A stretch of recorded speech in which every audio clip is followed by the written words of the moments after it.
Hello guys and welcome to day 2 at Wimbledon. I'm Eugene. And I'm Lucy. And yeah, this is day 2 after Lucy told me to fix up and do a better intro. Not a better intro.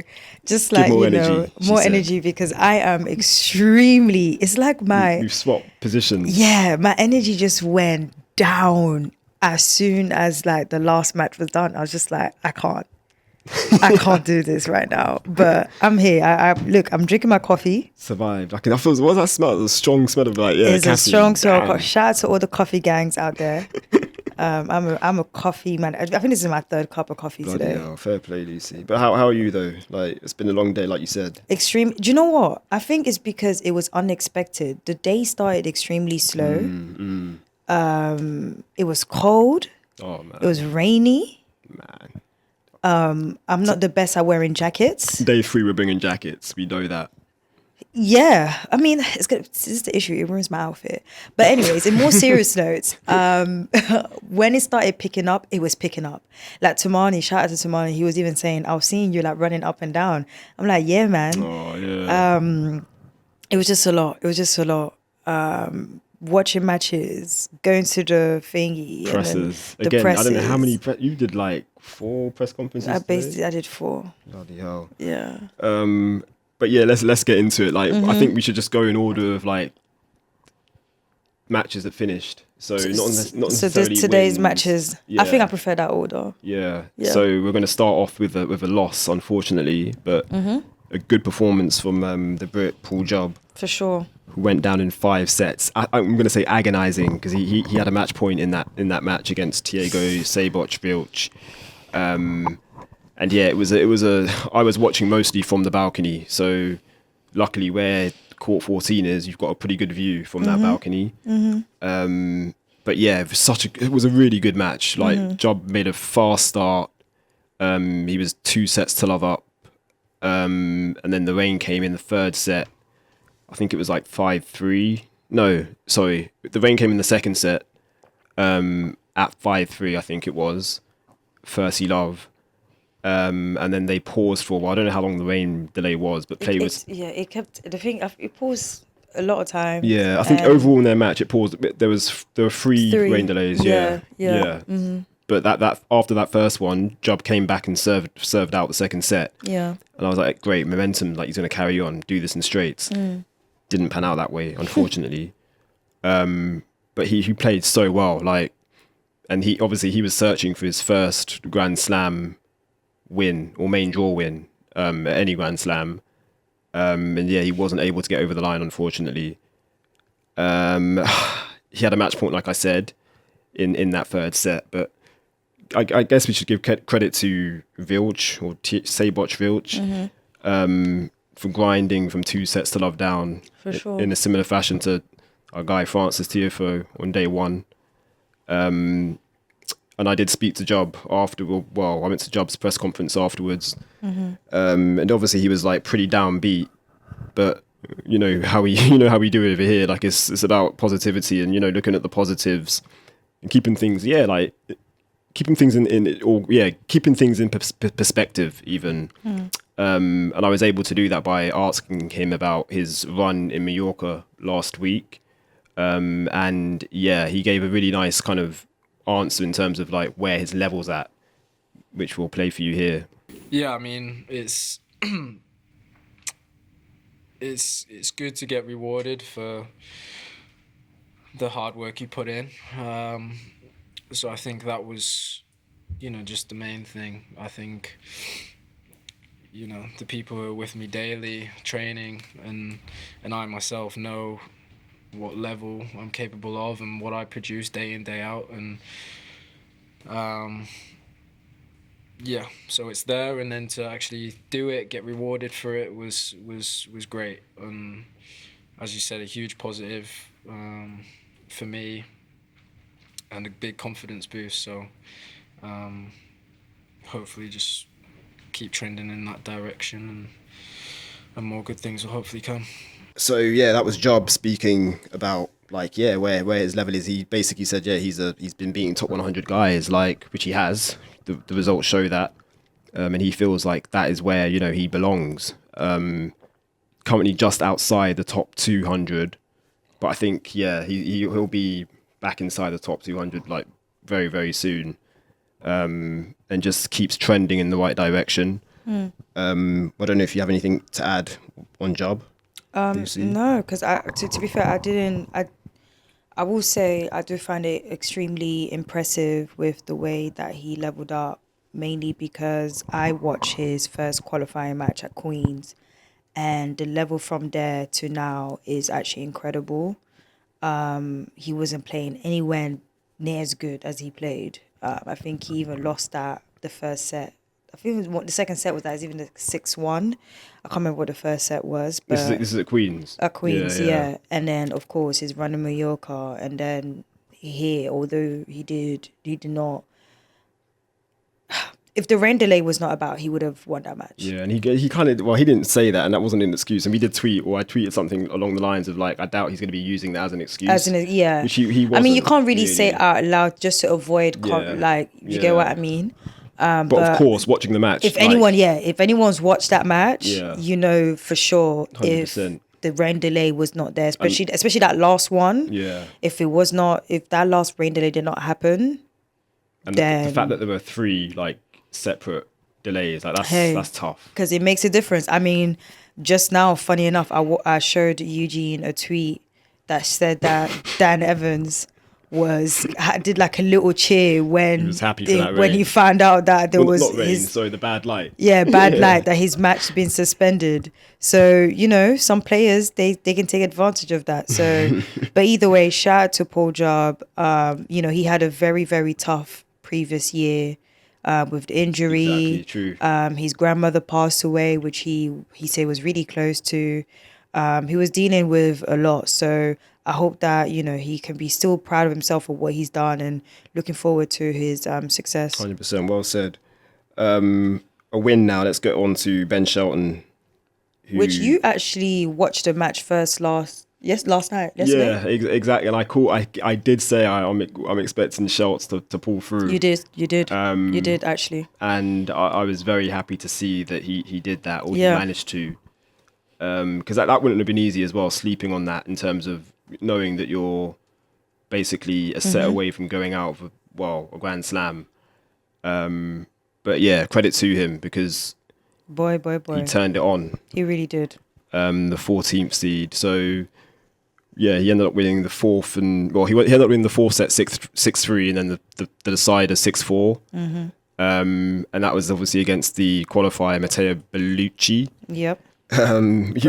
You watched most of it, Lucy. I'm not gonna lie, I am so glad, so glad that I watched that match, and I think because you watched it yesterday, I didn't plan to watch it today, but obviously you really wanted to watch Jubb and stuff, so I was like, okay, let me go watch Shelton, because that match was during also there's 3 matches on because it was during Giovanni, which I started with. Yeah. But Giovanni was first on with Jubb. Yeah, but Giovanni, which we'll speak more about later on, I knew exactly how that match was going to go because of their playing style. Okay. Which ended up that way. So I was like, let me just go to Shelton. And when I got there, that's when it was really like buzzing. Shelton was like ahead, he literally just broke, and it was getting like really intense to a point where there was a little bit of tension, between the two. But it's weird. It was like the tension was there, but it was like, I think they were just so locked in the game that I don't think they realized how from the outside it looked like, damn, like it's going to be really serious. I mean, I was even speaking to one journalist. She even said like, I actually thought the handshake at the end would be like really salty because of that's how much tension there was. People always love focusing on the handshake, man. Like, it's not that deep. You think for me, I think it set the tone. Okay. I take it seriously. It says a lot. Like, I look at it. Okay. I don't close my window till I see that handshake. I don't switch off that TV till I see that handshake. Just here for the handshake. Literally. God. But yeah. So he was wearing the tape. He was wearing the tape. The white knee. Yeah. Did he speak about that in person? No one mentioned it. To be fair, no one really mentioned it. Yeah, I didn't think about it. He was moving fine. He was moving like, fine. yeah. He was moving fine. He did slip actually. If I want to say a few times, there was a slip I definitely Yeah, saw. but there was one, the last slip that he had, I was even scared. Damn, okay. But it was good. It was fine. Yeah. But like Bellucci, I'm not gonna lie, like that match was to me match of the day. It was like super entertaining. Bellucci was hitting really hard as well. It was like really, really strong. Same like literally with like Shelton. The tension thing, I remember there was one, the moment where I knew, okay, this match is gonna be mad, was when like I think Bellucci must have hit a winner, and then he took his racket and he just like pointed like he pointed like at Shelton's name on the scoreboard. Like it wasn't like he didn't tap or anything. He just like, it was like, you are my target type of thing. And Crazy Italian energy. Literally. And then Shelton did like another big serve. When Shelton was coming towards like when he was picking up his towel that was towards the box, you could feel, you could literally like feel like the tension in front of Bellucci's box. Yeah, in front of Bellucci's box and stuff. And like he didn't feel intimidated. Like you could tell like he was like, yo, you're this is my court. Listen, Shelton's he's about that. He's about that. Like this is my court. There was one time where they were like, Bellucci was about to serve, and then they were looking at each other, and even Shelton put his hands up, like, bro, like, play, like, you know. Do you remember what I said though in the pre-Wimbledon pod? I said, yeah, this guy is a nuisance, like, because it was the same kind of energy he was giving Tiafoe, like, just annoying energy. Yeah, exactly. Irritating. But again, that's just obviously that's his personality. Yeah, and he's well within his rights to kind of act the way he acts. And he definitely cracked Bellucci, but it's funny because Bellucci's camp was going crazy, and the media section was there, so I was surrounded by the Italians. Shout out to the Italians, man, they didn't give a heck. They were there having fun, shouting and everything. But I loved it, even though, you know, obviously I was there for Shelton. But yeah, but like you could see that it got to him. Like Bellucci really wanted it bad, man. Like I actually felt for him, like he wanted it really bad. Like at one point, I won't say he looked like he was crying, but you could tell like it really, you know, like got to him. But you know, Shelton did his thing. He just kept on breaking. It was just like one winner after one winner, and then like they were just really strong players. I did ask him about the tension thing, and basically ask him like if he felt like, you know, that helped him with his game, and so on. And this is what he said. Yeah, I think that, you know, whenever you're in a tight 4-setter, 5-setter at a slam, sometimes you have to will yourself over the line. I thought that, you know, he was doing a great job. He was pretty loud the whole match, getting pumped up, his box as well. And I think that sometimes you have to show that you're not gonna, you know, back down and bring it, and that's something that I'm used to in my life and tennis career. I've been in a lot tougher environments than out here on the ATP tour, so I think it was good and competitive, and both of us wanted it bad, but I didn't feel any malintentions from either side. But yeah, I think it's very interesting how he actually said that he didn't even know the whole tapping thing. Like he didn't even know it was like even like that as well. Because he's so that like the players are so locked in. They're so locked in, and that's what I'm saying. And I feel like I don't think they even realized it from the outside what it looked like for us. But court 18 was going crazy. The queue was literally all around. Listen, hey, Wimbledon, put Shelton in these big courts, man. He brings in the people, and a lot of Americans come to Wimbledon. Oh yeah, a lot of Americans. In fact, a lot of the black people that I see here are actually African Americans. Really? I always hear the accent. I feel like I see more of the African Americans here than actually black Brits in Wimbledon, which is quite crazy. UK black Brits, come on. Sign up to the ballot, come through.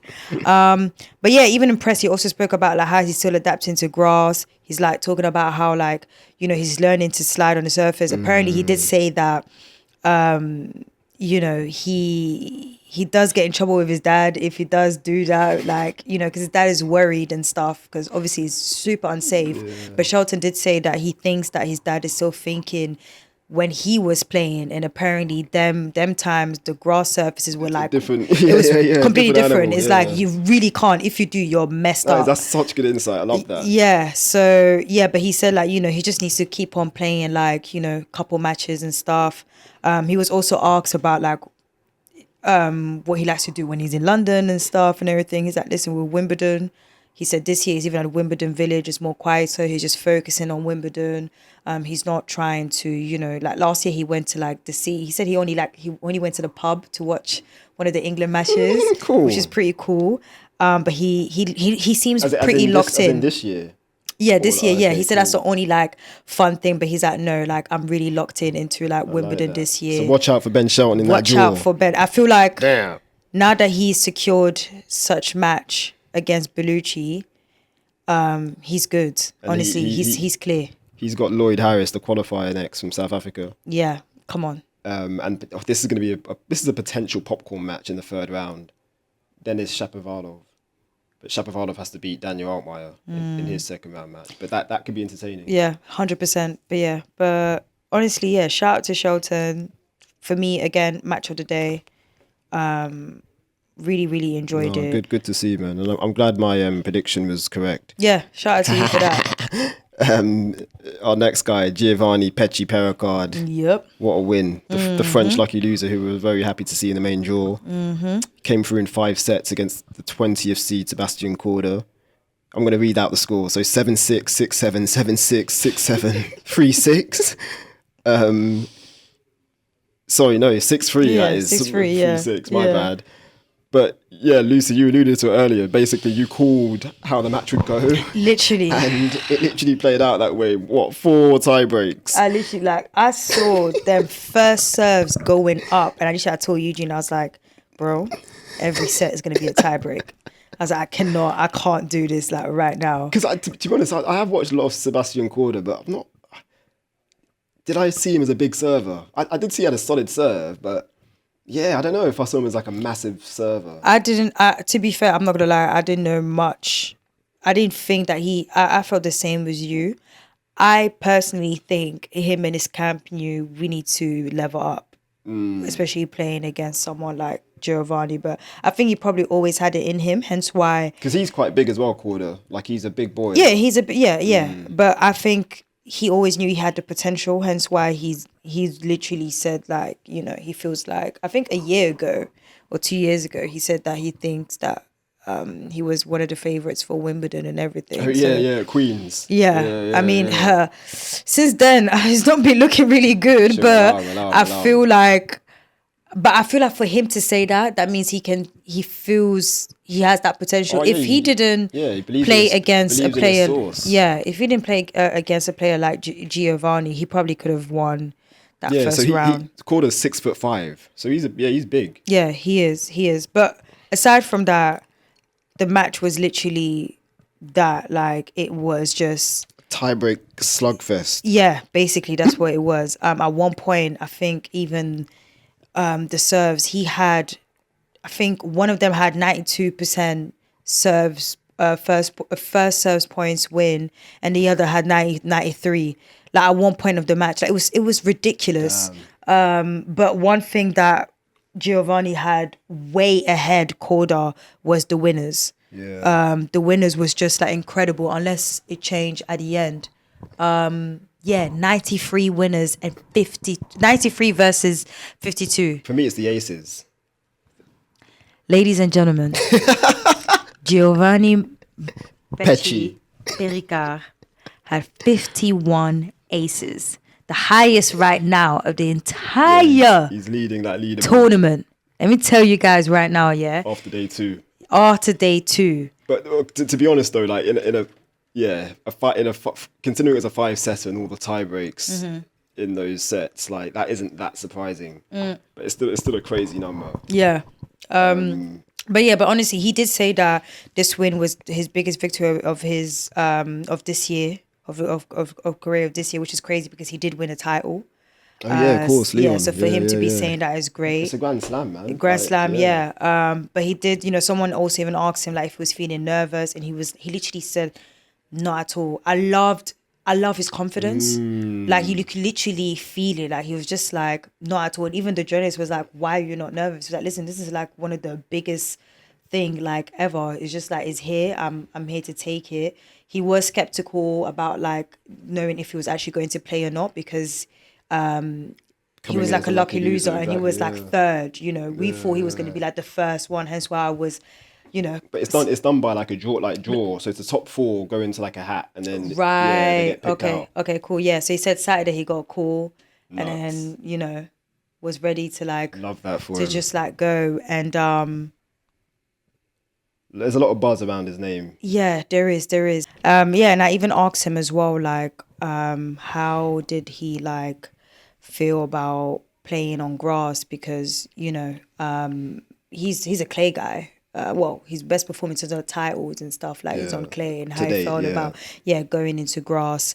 And also if he feels like the extra pressure when playing on actual bigger tournaments, because he also plays a lot of challenges, and this is what he had to say. Yeah, it was difficult when I started the grass this year, but I managed to find some keys to play better, and I'm feeling better than the beginning and more confident. And also you play quite a few challenges, but then when you get into the actual tours or Grand Slams, do you feel a lot more pressure? Yeah, of course. There is a lot of people who's watching you. There is more money, more expectation, and more everything. So, yes, you want to play very good, win matches. So you can feel the pressure, but you have to deal with that. It's difficult at the beginning, but with more Grand Slam you're gonna play more, you're gonna be confident. Honestly, it was great. I even made a tweet about love that, because I stayed for the French. Obviously, bilingual Lucy. I understand French and stuff, so it's cool that I can. It's actually not you sit understand. down. You speak French. I mean, I speak French, yeah, whatever. But yeah, so I stayed over, and one of the questions that one of the answers from his that I really liked was how, you know, journalists asked him like, you know, like, hey, who do you think you have like a similar serve to, like in terms of like players and everything? Like the journalist was trying to get him to mention a player, and Giovanni was just like, there's no one. Oh hell no. There's none at all. He said, oh hell like, no. I am playing my game. I am Giovanni Mpetshi, and this is my serve and stuff. You know, I don't play like John Isner. I'm not doing like Del Patro, and I'm doing my own thing and focusing like on me. I'm not watching the others, which I respect a lot. Again, goes back to what I was saying earlier. Like he has a massive, great confidence. Yeah, I'm really happy for him. I mean, I was saying it from Queens. I was like, yeah, this guy's going to go far in grass. I'm really good at these type of predictions. I need to give myself a pat on the back. A lot of times when I say players are going to go, you know. The arrogance of Lucy right now. Crazy. You know, I mean, it's not really arrogant. It's just me being, you know, journalist, you know. That's it. I'm keeping an eye. I like that. Mpetshi Perricard, he has Yoshihito Nishioka next. Mm-hmm. It's a good match. Like little and large, because Nishioka is one of the shortest players on the tour, and obviously really shout out to all the short people out there. 5'1.5" here. So. One of the giants. So that should be a good match, and so it's just fantastic to see Perricard like make the most of this lucky loser opportunity, man. For sure. And he will be in the main draw come US Open time because he's a top 100 player. So we'll be seeing a lot more of the young Frenchman this season, and we look forward to that. Another young Frenchman, Arthur Fils, got a good win against Dominic Strikov. It was a 4-set win, but it kind of did feel like a 3-setter because he was pretty comfortable throughout. And again, shouts out to Lucy who provided the picture for our post. That give him my credit now. Yeah, that's it. Guys, he posted a thing. He gives credit to everyone. He didn't give me credit. I was like, raw, that's kind of mad still. Like, I took some really nice pictures. And I really take that thing seriously. I'm like, you know, you're a very good photographer. Yeah. Watch out, tennis photographers. I'm coming soon. But Fils won in 4 sets, and that was against, like you said, Dominic Stricker, this young Swissman or Swiss. Yeah, Swiss, young Swiss. Yeah, I think that's how you say it. Mm-hmm. But yeah, with Feast, I think you said massive improvement from last year because For sure. he played for Kina. For keep. See, I'm doing it again. Oh God, it was for Keith. I even messed up the name. Just how you Keys. guys, it's so home time for me. But anyways, go on. Sorry. Arthur Feast played Alejandro Davidovich Fekina last year at Wimbledon, and I think he played in the year before too. No, I want to say he played in back-to-back years, first round, and lost. I checked. Oh really? I think last year was his first time. Maybe the year before was qualifying. Oh, okay, that rings a bell. Yeah, I think the year before was qualifying. That rings a bell. Last year was first round. This year he's gone into like the second round because Arthur actually doesn't do that well when it comes to Grand Slams, which was even something that was mentioned, you know. I mean, he's only had... Yeah, you're right. See? Yeah. First, second. No, but Lucy, look, he's played 1, 2, 3, 4, 5. That's what I'm saying, played yeah. Five Grand Slams his whole career. This Yeah. is his sixth. Yeah, fair enough. So, yeah, no, 100%. Like, he's a young boy. Like, Definitely. making his way. But no, it was a really good match because I watched his first match last year, and the difference between this year was incredible. He's a better player. Like clearly. he worked a lot on the serves. There was way fewer errors than last year as well. He just looked really comfortable, like on grass. He even said in the press, like, you know, like, regarding the surface, he feels like he's the type of player that can actually be great at all three surfaces.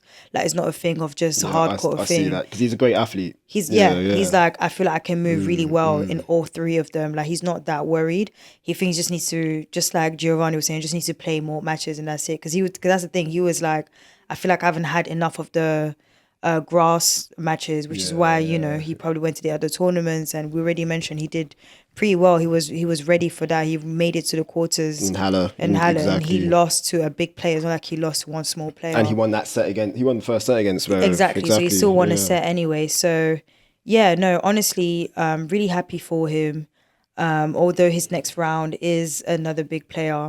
7th seed. And we spoke about this in the pre-Wimbledon pod, how we said basically, Feast is a top 40 player, like knocking on the door, being a top 30 player. Mm-hmm. So he just missed out on the seedings, hence why now in the second round of Wimbledon, he gets the 7th seed, Hubert Hurkacz, which is a crazy draw. Yeah. And he did say, like, you know, he needed to make sure that he leveled up to be ready for that match. Yeah. And I asked him, like, what do you think that, you know, like, you need to keep on doing to help to, you know, win that match? And he said mainly like the return winners, because he serves like crazy and stuff. It's a shame. It's a shame we can't add what he actually said in English, because Lucy asked the question in English, but Feast gave the answer back in French. Okay, so to my defense, because Eugene is sticking it on me, my defense, guys, last year when I interviewed Feast, right, he at that time his English, like, his English wasn't bad, but it wasn't as good, but no. He has because even when I asked Tumani, he was like, "No, he has improved a lot," and he felt more comfortable answering in French. Maybe he wasn't that motivated because he lost. Yeah, true. That as well. Yeah. But hence why I thought it was like he'd do the same again this year. But he when I heard him speak English, I was like, wow. I mean, I was forced by the French journalist and even him to start in French. Then I got a bit nervous because I didn't Lucy get nervous. She fumbled. Okay, guys, no, that's not what happened. That's not what happened. I She was serving started. for it, and then she fumbled. I started. Eugene, you speak French then. You speak French then. Too much, I'm sorry. No, I'm joking.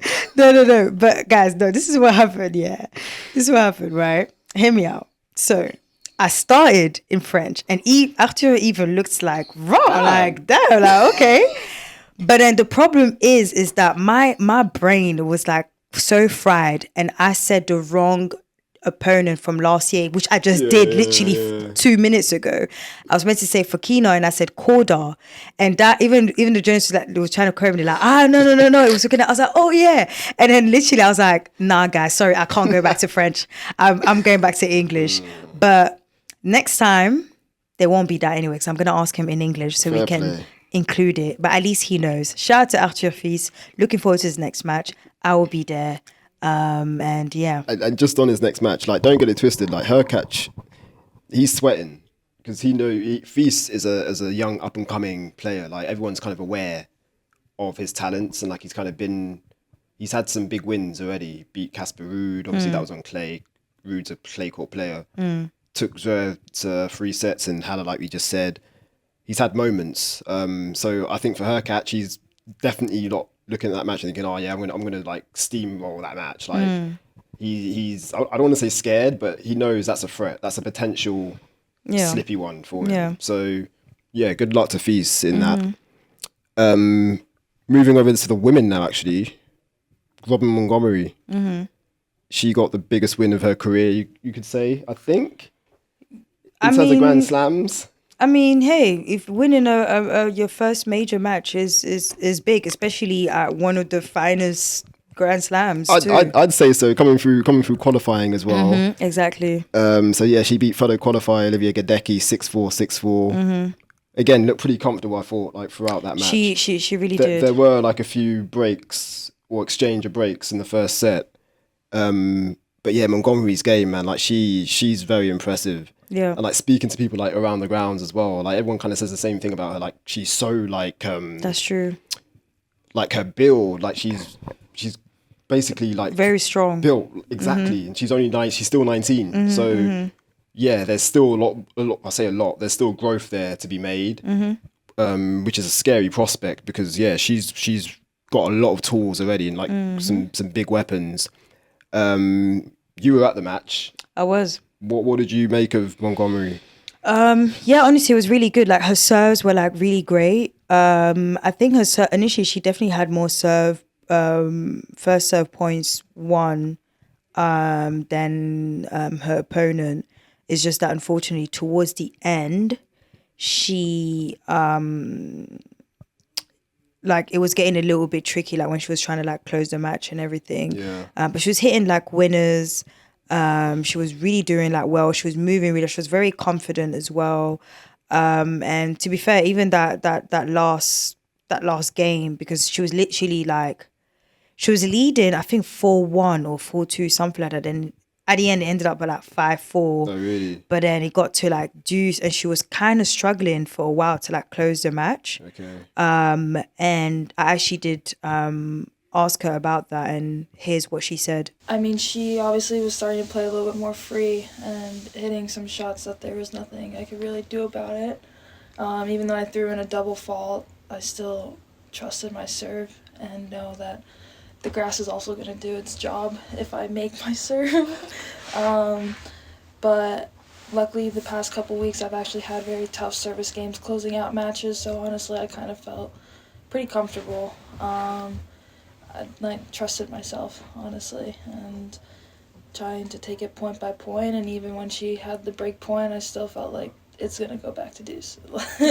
So, just mainly focus on point by point and focusing on just my serve, because I know once I get the ball in play, then I should be fine. Yeah, she luckily still closed that match. Shout out to Montgomery again. I've been saying it for a very long time. Like, her game on grass is just amazing. I really wish like everyone could hear the things that we were talking about during her press. Honestly, she was speaking really freely, and it was such a nice discussion. You got to know her like a lot more as well. So she was talking even about like her mom and how she's like really thankful for her, and how her mom was actually the one who got her into her tennis, especially as a single mother. So shout out to all the single mothers out there. Unfortunately, her mom couldn't come because of work. Wow. And it's funny because one of the journalists... I mean, that soon changed. Literally. But one of the journalists was even like, I'm pretty sure she could have, say like, yo, my daughter is at Wimbledon. Like, come on, allow me or something. But like she was also even talking about like coaches, because I personally, well, maybe I shouldn't say this as a journalist, but I personally did not know like she didn't really have like a full-time on coach. Okay. So apparently she had the same coach from like since she was like 8 to like 18 or something dumb like that, like something like pretty very, very, very long. Okay. So right now she's just like kind of like part-time with like 2 other people like from like the US through the USTA anyways. yeah. And she did say that she is trying to look for like she's hoping to Full-time. find like a full-time Okay. thing, but she just wanted to make sure it's the right decision and everything. A little bit like what I was gonna Tiafoe say, yeah. said yesterday during his press. I mean, she even said like her mom even said that why don't you write down like a list of like what what you want. She's and gonna stuff. have a list of coaches like knocking on her door. 100%. Like, I wanted to say that to her. I wanted to say like, boy, I'm pretty sure there are actually quite a few right now that are like, looking at you and stuff. But yeah, honestly, there's so much to take from that conference. It was super engaging. Love that. But yeah, she said that she's really focused, really happy that she's like going through. Obviously, she has a very tough opponent next. 10th seed, last year's runner-up on Ons 2-time Jabeur. Grand Slam, Wimbledon finalist. Ons Jabeur. Wait, no, she's 3 times Grand Slam finalist, isn't she? Yeah, US Open as well, Yeah, yeah. exactly. And Thingy and yeah. She was asked about that as well, like how she felt about going into that match, and she did say that she's just taking it in, like she's just like, you know what, it's just like the next match. 10th seed. But she has luckily she has experience of playing against like the big True. players, Yeah. Sabalenka and everything. So yeah, she said she's pretty excited actually. Like she feels like, is these are the type of things that amount, and these are big moments as well. I'm gonna call it. She's gonna beat Jabeur. Yeah, I've said that, and I'm not going back. I rate it. I'm not mad at it. Thank you. I'm not mad at it. Shout out to Robin. Shouts out to Robin. And we will be looking forward for that match. I'm gonna be there front row. For sure.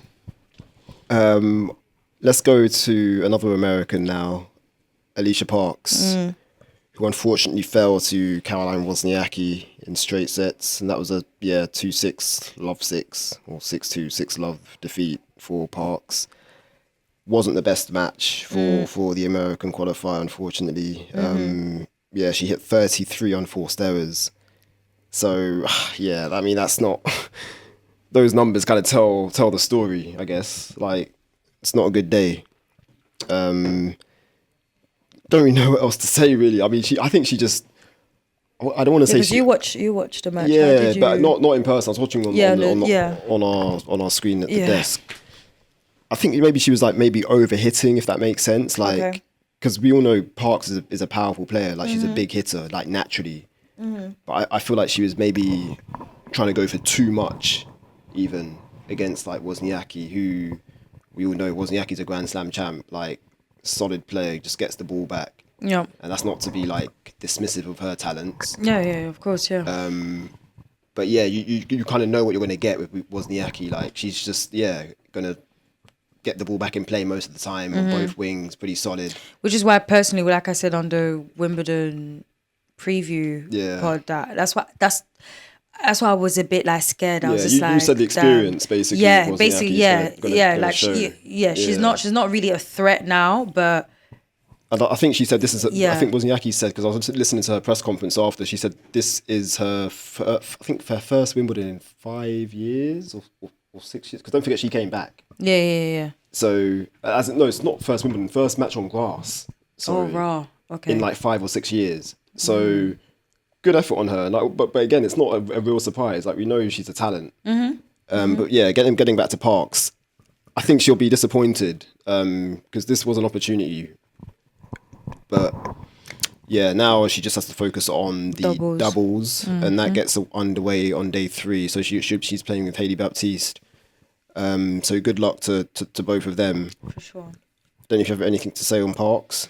No, I'm just I either way, like, listen, she still got some stuff for grass, she got a title. She came through qualifying. She came through qualifying. She was that kind of a nice winning streak as well.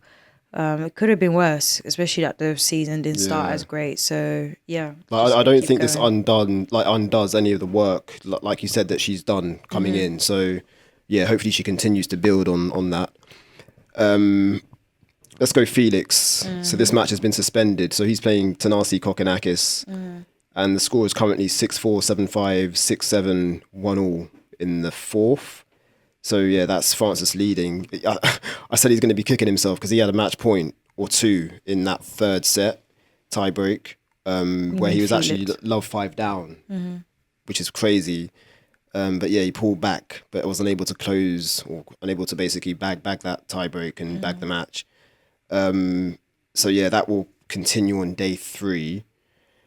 Elias Ymer to end. So yeah, he took the British number 1 Jack Draper to 5 sets on centre court. Crazy.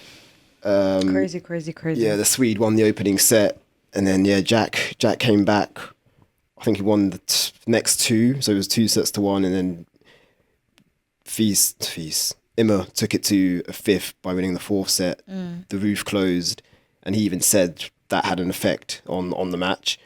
I'm annoyed that I wasn't able to actually be like in the stadium because so much is going on like around the time that they were playing, but always had my eye like on it. I think you did go. I did. At one point. Yeah, what was the I watched atmosphere a lot. like? Oh, it was buzzing. To be fair, Ymer actually had quite a few people cheering for him, which I was really surprised because, you know, centre court, number 1 Brit. But I think it's mainly because this is what happens when, I mean, you know, Wimbledon is full of, it's not just proper tennis fans, it's also fans that people that just like tennis just come for vibes. Here for the occasion. Yeah. So, you know, I think the good thing about that is that you have then people who are not that aware that will cheer for the underdog. Shoot, because Ymer was playing really well. I'm pretty sure everyone going to that match was saying, yeah, straight sets for Draper. I personally expected straight sets from Draper, but more of like it will be tough. Like it will be like probably 2 tie breaks or something like that. I swear to you, I did not expect five sets. I really did not. But then again, but I knew it was going to be one thing I knew for sure, it was going to be a good match. I didn't think it would be like a thing where Draper's like, you know, cruising through. No. I knew Ymer was going to give his all, and I feel like sometimes when you're not that big player, you don't take these moments for granted, because although he lost, he can easily say, I have played centre court at Wimbledon. Not a lot of people can say that. Do you get what I mean? And that's it. And he gave his all and even more. Which was great to see. And shout out to Draper. Personally, I was really surprised. I didn't know about his game like that. I wasn't familiar with your game. Really? You know, I don't watch. Draper's a ball. He can ball. He's that's what I'm saying. I mean, but hey, this is Blackspin, baby. That's what I know. So yeah, so shout out to Draper. Like I didn't know he was that explosive. Basically. Yeah, no, he's a good player. I didn't know. So well deserved. He definitely deserved that number 1 ranking. UK ranking and stuff. So yeah, it was a great match. The atmosphere was great. It was loud as hell when Draper was winning shots, obviously, but it wasn't a thing where it was quiet for Ymer. Like it was. I think people were enjoying the match. It was a great match overall. Fair play. So shout out to both of them. Ymer did speak about basically playing on centre court as well. And yeah, he just said he enjoyed the experience, but was obviously disappointed like during his press conference. But yeah, here's what he said. Yeah, it was my first time, as you said, and I anticipated it very well before the match. I was very happy and eager to go out on the center court, because it's something all the tennis players dream of. And I got off a very good start. I was playing very good in the first set. And second and third set is where I feel a bit, I have to speak with my coach a bit, like I think in the third set especially, I had my chances. I let go of them, and fourth set, it was up and down. We both wasn't playing so well, and I got the early break at 4-all. And then I think actually the roof, it changed the match situation a bit, because his serve started to become, I was reading his serve very well, but at the fifth set I couldn't, it was more difficult. So yeah, he gave it was a brief answer, but pretty detailed. I found it quite telling when he said that when the roof closed, like, yeah, the match kind of changed. And it's funny, I actually thought that it will help him. Really? Because I feel like, because he's better at hardcore. Ymer? And I feel like once the roofs are closed, that's like, no matter what the surface is, whether it's clay or grass, I feel like when it's closed, if you like hardcore, it's easier for you to like breeze through and stuff.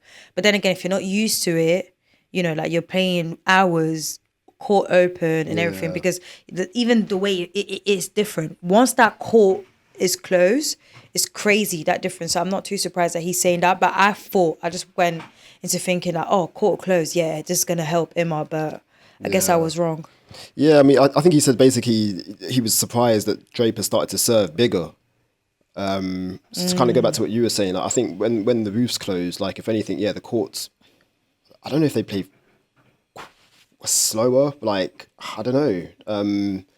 But yeah, I think it was just interesting that he picked up on that. Yeah. I think also the vibe there as well, because you hear the crowd. Oh yeah, definitely the sound changes. So 100%. loud. It's too loud. So, you know, you can tell that Draper was feeling it. Like his confidence like went up like crazy. Yeah. So yeah.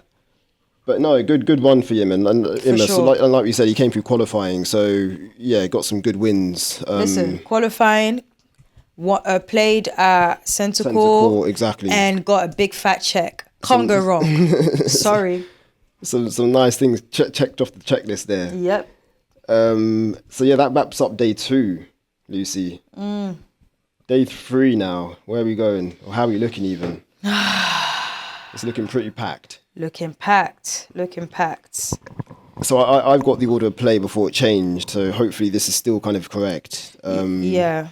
So I've got yeah, guys. Eugene did want to check, and I told him, please, What? Go on. No, I told him, please, I want to go home and sleep. Oh, I was going to say. So if it's not correct, guys, please put it all on me and not on Eugene Allen. So let's go. Appreciate that. So TFO, yeah, he takes on Borna Choric. Obviously, that's the second round. That's first on court 18. Mm-hmm. Got Eubanks getting his Wimbledon underway. So he was meant to play today on day 2, but that got cancelled and moved to day 3.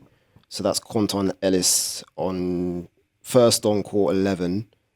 So that's a nice early start for us. We've also got Stevens, Diana Schneider, second on court 16. Osaka against the 19th seed Emma Navarro, second on centre court.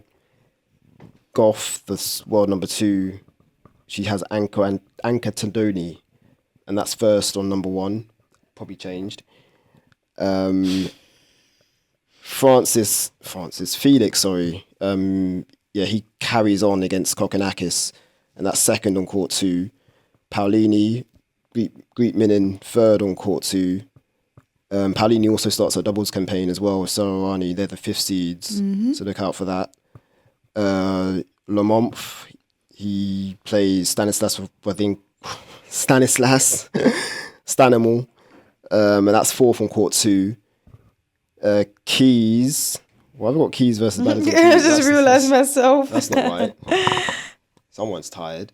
Yeah, we are. But while Eugene is double checking that, we also have Shelton and Lloyd Harris. Obviously, his match, although he did play today, he's going back to back. Yeah, he's going back to back because that match was supposed to finish Monday. Carried over. Yeah. Key. She has Wang Yifang of China. And that's 4th on court 2. So some pretty big matches there on some pretty big courts as well.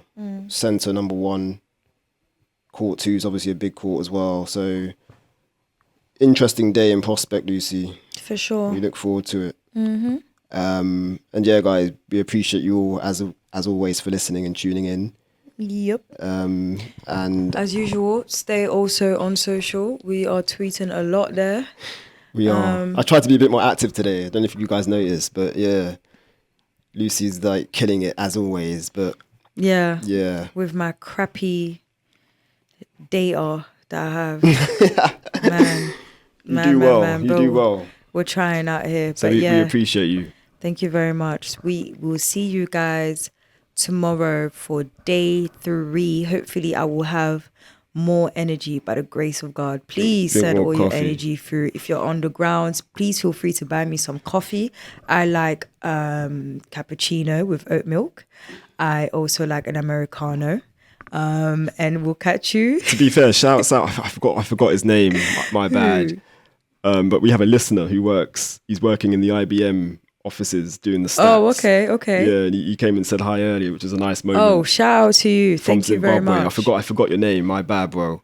But yeah, it was a really nice moment. So I appreciate you coming over and showing guys. love. So and Really shouts out to you as well appreciate for working this fortnight. But yeah, guys, thanks for tuning in. And yeah, like Lucy said, we look forward to tapping in again tomorrow. Take care.